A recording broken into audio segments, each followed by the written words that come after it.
भरधाव कंटेनरने ओव्हरटेक करण्याच्या प्रयत्नात एसटी बसला जोरदार धडक दिल्यानं भीषण अपघात झाला।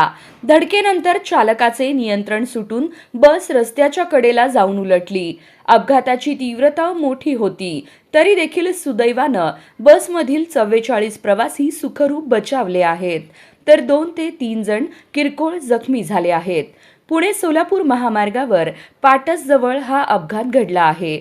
मिळालेल्या माहितीनुसार सोलापूरहून एक बस पुण्याकडे निघाली होती। पाटस परिसरात एका सुसाट कंटेनरने चालकाच्या बाजूने ओव्हरटेक करताना जोरदार धडक दिली। रस्त्याच्या रुंदीकरणाचे काम सुरू असल्याने बस थेट कडेला जाऊन पलटी झाली। बसच्या पुढील व मागील भागाचे मोठे नुकसान झाले।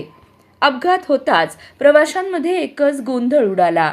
जवळील हॉटेलमधील कर्मचारी व स्थानिक नागरिकांनी तात्काळ मदतकार्य सुरू करत प्रवाशांना खिडक्या व दरवाजातून बाहेर काढले। सुदैवाने जीवितहानी टळली। पोलिसांनी कंटेनर चालकावर कारवाई सुरू केली आहे।